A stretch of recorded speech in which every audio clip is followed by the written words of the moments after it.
You're listening to an Airwave Media Podcast. This is the Useless Information Podcast. I am Steve Silverman. Useless information. A few weeks ago, I promised you that I'd post the second part of my interview with John Murphy.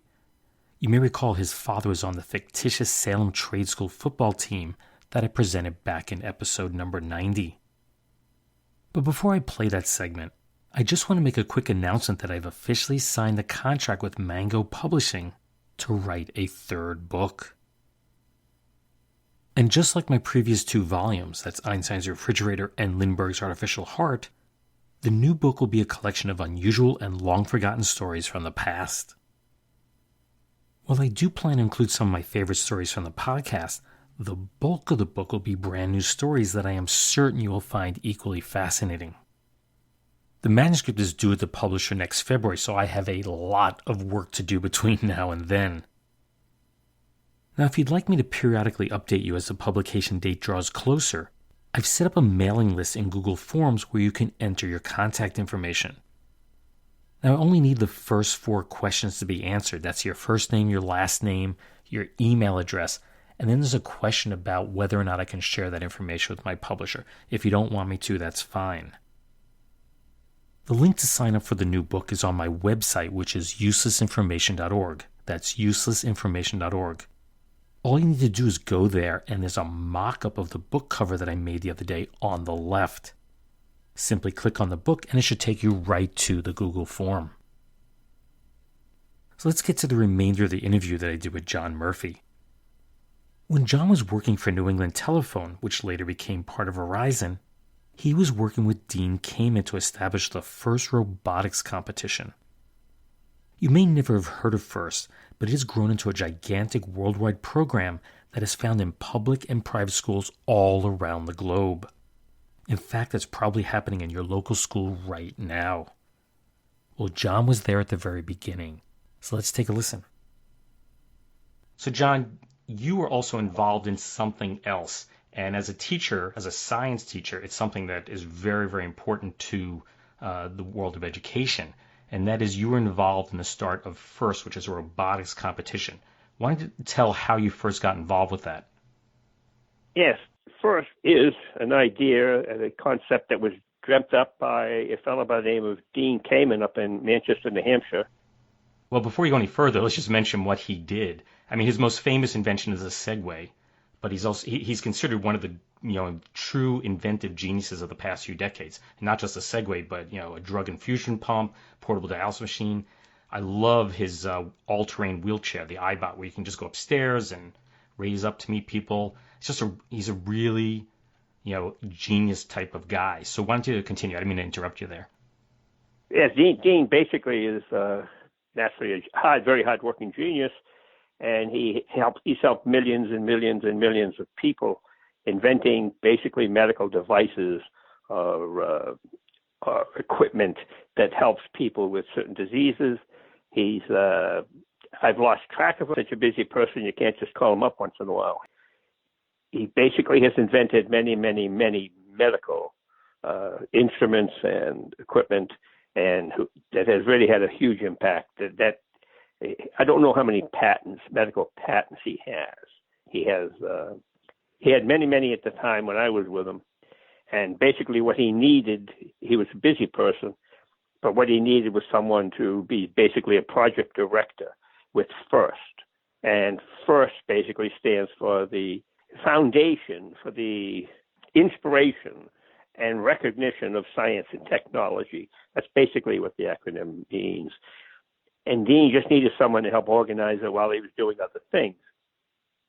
The irony is that, or the interesting part of it is that I was basically the only full-time, I was on loan to him from a corporation. At the time it was called New England Telephone Company. And I was the only full-time employee of FIRST for almost 2 years while we were trying to get it going and trying to get not a foundation, but trying to get certain people interested in it and trying to get important people interested in the concept and also carrying it forward. that whole organization, I don't know how many people work for it now, but they hold events, they hold local competitions, robotic type competitions, where each high school, which each high school and even younger grades teamed up with mentors from corporations, and they basically all work on science-related, STEM-related programs. And the competition ends up in places like Disney World, and it now incorporates people from all over the world, schools from all over the world, corporate people from all over the world, volunteers. Many, many thousands of people are involved in this competition, all from an idea from one person, Dean Kamen. My school that I work for, Chatham Central School, we do have a FIRST Robotics group, and it's amazing how much the kids enjoy this. There's probably about, I don't know the exact number, maybe like 30, 35 students in our small school that are involved in creating these robots. And each year they go to different competitions, the biggest one being at Rensselaer Polytechnic Institute, which is RPI, in Troy. And you'd be shocked how many people are there. It's a big arena, and it is packed, and you have people from all over the world who just come in, and they're racing these robots around, and they have to go through all these obstacles, climb ropes, and grab different things and put them in different places. It's actually really amazing how many kids are involved with this. I looked it up. It's somewhere a little under 100,000 high school kids are involved. Really? Yeah. It's come a long way since you were first involved. Why don't you tell a little about, because you had told me a while back about what it was like to go around with Dean Kamen, to go to like RPI and stuff and tell them you'd like to start this.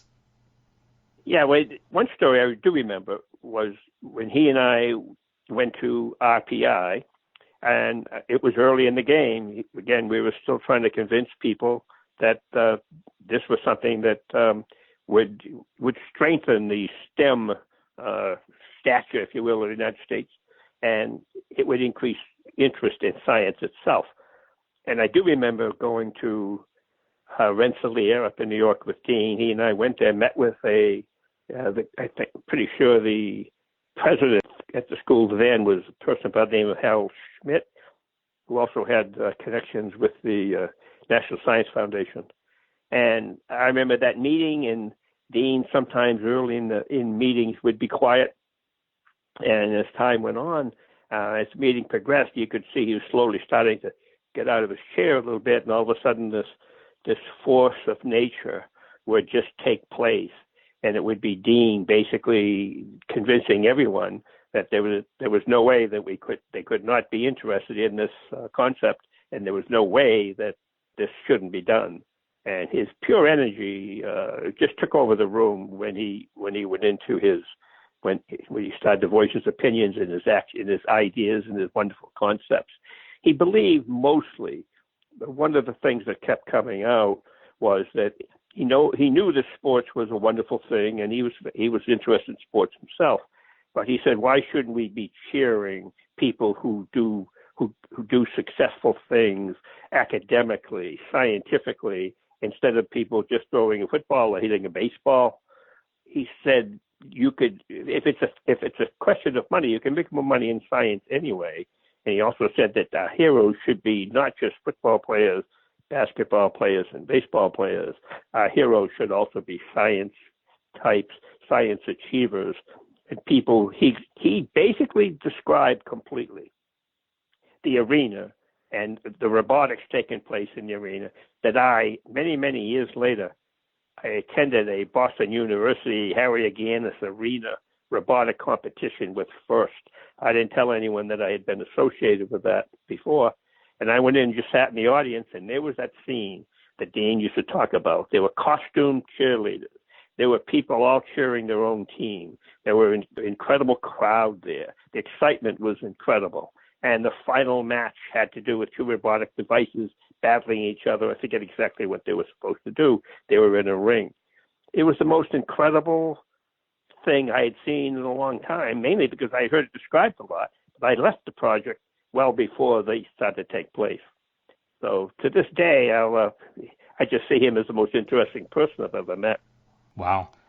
So I know you were with him for a couple of years. Why did What led to you leaving working with him? Well, basically, I was on loan to him from the telephone company at the time, and the person who actually authorized my being loaned to him, he got transferred, and he had to pull me off the project. I didn't want to leave, that's for sure. It is pretty amazing. I went to my first robotics competition last spring for our school. And our school actually, the first year, I think we came in last place. And then last year was our second year, and we actually improved quite a bit. I think we're maybe in the top 12 or something like that. So we've come a long way. I just want to mention that in case you're around, the New York Tech Valley Regional is at RPI again, and it'll be from March 6th to March 9th of 2019, which is obviously this year. So if you happen to be around, feel free to stop in. No, maybe I will then. That sounds interesting. March 6th, I will be there. Yeah, mark it on your calendar. If you're going, I'll be there. Our school is definitely going, and I know they'd love for me to go with them. Oddly, I was asked to be the advisor for our first group, but that was right around the time my wife got very sick, and I told them that I expected I'd be out of school quite a bit, which did happen. So as a result, I had to tell them to find another advisor. I tried joining last year, but I had no clue at that point what was going on. There are so many volunteers helping out. Exactly. They've brought in experts from the outside world who really know how to do this stuff. People who have degrees in engineering, people who are great tinkerers at designing things. One guy who works on it is a computer programmer. So they're able to help these kids and pull these things together. And when they start, nothing works right. But by the time they get to that competition, it's amazing how smoothly those machines are working. It's truly amazing. All from the energy and vision of one person, Dean Kamen. And your help. Initially, again, I was really, for almost 2 years, I was the only full-time person working on that. A lot of people in Dean's world helped me here and there in the office, but for the most part, I was the only person that was working on it full-time. It wasn't easy, but it was very interesting, and I loved every minute of it. John, I just want to thank you for being on the podcast. It's very, very generous of you. When I first met you 3 years ago, I knew you were a great guy, and you continue to prove that to me. I just want to wish you the best of luck with your dad's story and everything else. Thank you. It was a pleasure to be here. I enjoyed talking about it, of course. It's a very interesting story all by itself. Well, John and I spoke for a bit after this, but unfortunately I had turned off the Skype recorder by then. A couple of interesting tidbits that John did mention was that Dean Kamen nicknamed him his Minister of Lists, and that's for organizing his daily agenda so very well. And also that John had played on Dean's softball team that was named the Decadence. That's D-E-K-A, the Decadence. John was very gracious in letting me record our conversation, and I do want to thank him for agreeing to being on the podcast. John has also generously provided me with scans of the pages from his dad's diary, and I'm planning on including them along with an updated version of the story in my next book.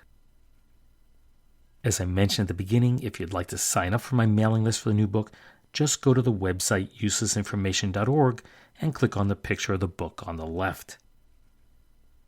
The next podcast is coming shortly. I'm shooting for the first week of March to get it completed and recorded. I'm a little bit behind schedule.